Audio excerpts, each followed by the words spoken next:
Muita gente acha que religião e ciência não podem andar lado a lado. E isso é uma grande bobagem. Na verdade, a ciência pode ajudar a comprovar que muitos acontecimentos relatados nas escrituras sagradas realmente ocorreram. E é sobre isso que eu irei falar.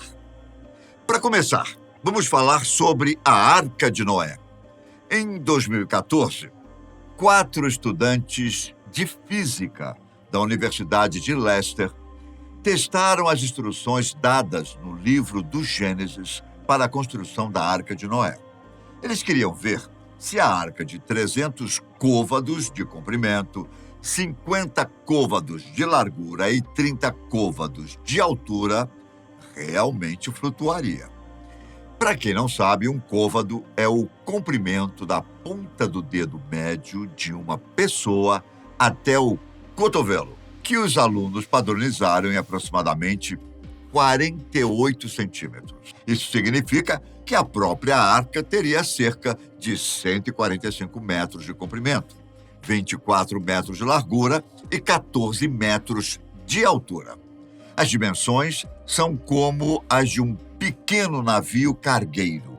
A Bíblia diz que a arca foi feita de madeira de gofer ou gofer, mas ninguém sabe exatamente como era essa madeira. Especialistas acreditam que era um tipo de cipreste. Então, os alunos decidiram usar isso para seus cálculos. Quando vazia, uma arca de cipreste pesaria pouco mais de 1.000 toneladas. Em seguida, os alunos tiveram que determinar quanto peso a arca poderia suportar sem afundar. Eles sabiam que a densidade da arca não poderia ser maior que a da água. Caso contrário, o navio afundaria. Portanto, supondo que a embarcação tivesse a forma de uma caixa, o peso máximo que poderia suportar, sem afundar, era de quase 51.000 toneladas. É o mesmo peso de aproximadamente 2,1 milhões de ovelhas. Então, a arca poderia ter carregado 2 exemplares de cada espécie. Bom, existem até 8 bilhões de espécies distintas no mundo, mas a maioria poderia sobreviver a um dilúvio sem ter que embarcar na arca. Além disso, os estudiosos bíblicos observam que Gênesis se refere a 2 de cada espécie criada, o que provavelmente se refere a um número menor de animais. Supondo que toda a vida aquática permanecesse no mar, os alunos estimam que apenas 35.000 pares de animais precisariam ser levados a bordo, o que a arca teria sido facilmente capaz de fazer. Isso também seria possível caso bebês ou espécimes jovens de animais enormes, como elefantes, fossem levados para ganhar espaço. E como Noé conseguiu todos esses animais em primeiro lugar? Alguns cristãos sustentam que Noé construiu a arca em terreno elevado e Deus simplesmente fez a maioria dos animais migrar para lá para se proteger do dilúvio. Simples assim. Se você conhece a história de Jesus, deve saber que Caifás foi o sumo sacerdote de Israel, que presidiu o julgamento de Jesus antes de entregá-lo ao governador romano Pôncio Pilatos para ser crucificado. Em 1990, trabalhadores que alargavam uma estrada em Jerusalém tropeçaram em uma antiga caverna funerária contendo 12 ossuários, que, para quem não sabe, são caixas de calcário que guardam restos mortais. Um ossuário ornamentado trazia a inscrição: José, filho de Caifás.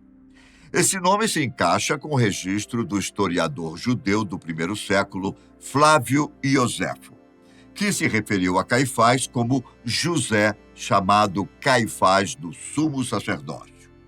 O ossuário, elaborado e decorado, continha os ossos de um homem de 60 anos que tinha aproximadamente a idade de Caifás quando ele morreu.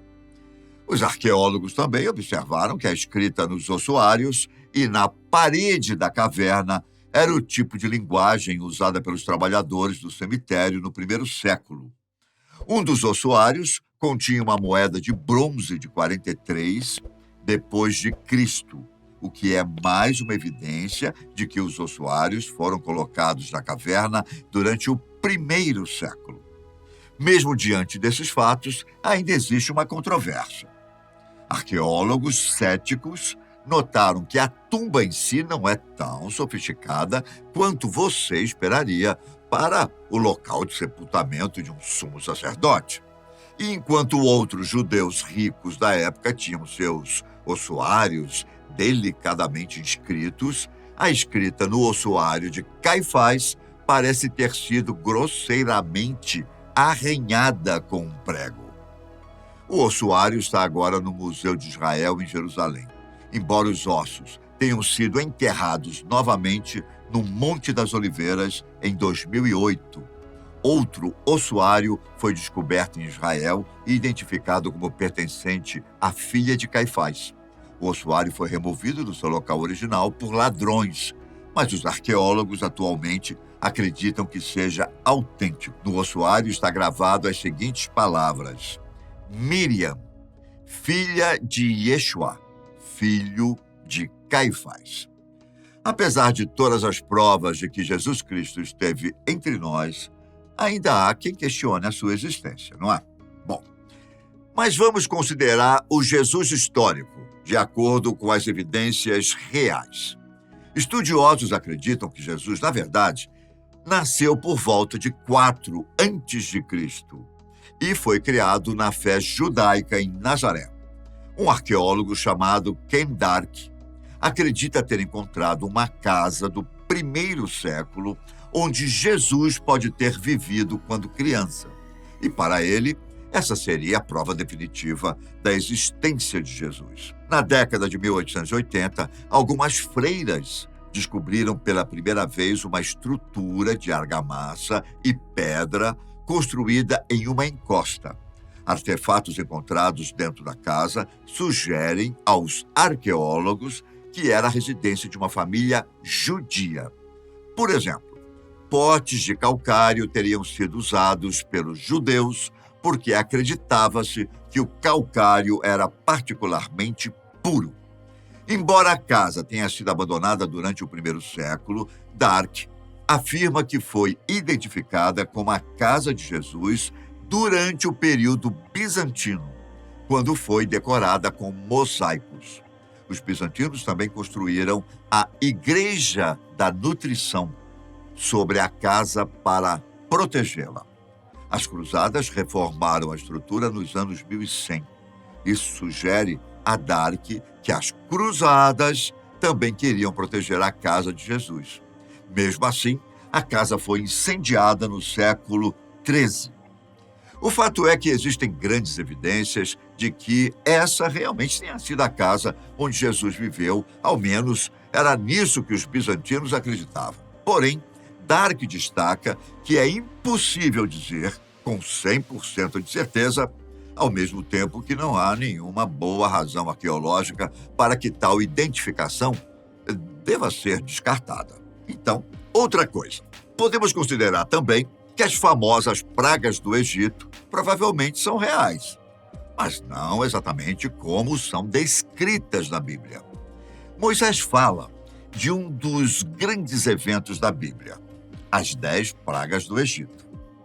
Pragas de insetos, rios de sangue, escuridão eterna. Como os cientistas poderiam explicar isso, hein?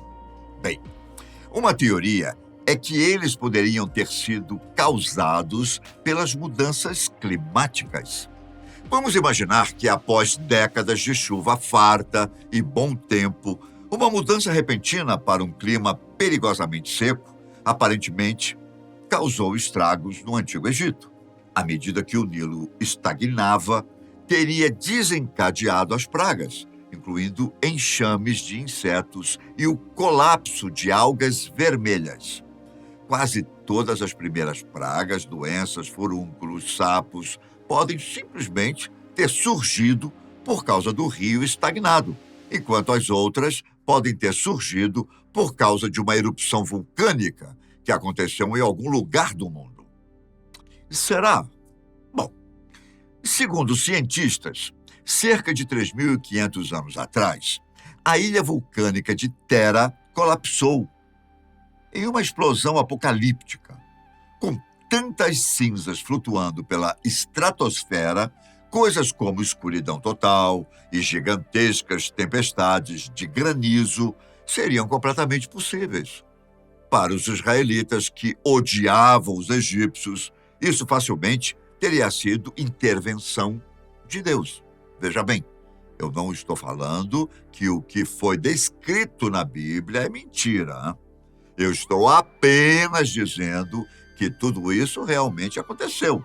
Mas talvez o motivo das pragas não tenha sido um castigo de Deus. Em Hebreus, capítulo 11, versículo 3, é dito o seguinte: pela fé, entendemos que os mundos foram criados pela palavra de Deus, de maneira que aquilo que se vê não foi feito daquilo que é visível.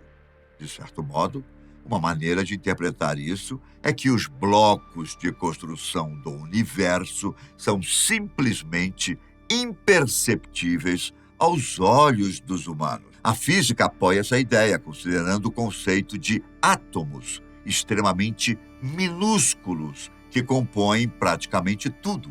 De fato, os átomos são o que forma praticamente tudo o que os sentidos humanos podem perceber, de objetos do cotidiano a outras pessoas e até o próprio planeta.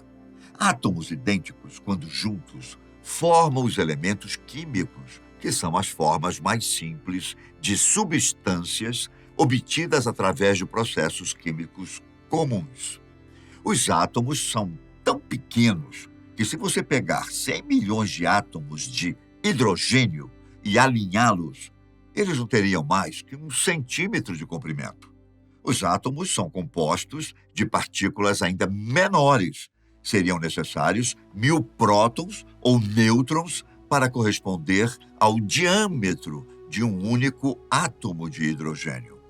Prótons e nêutrons, por sua vez, são 1000 vezes maiores que os elétrons.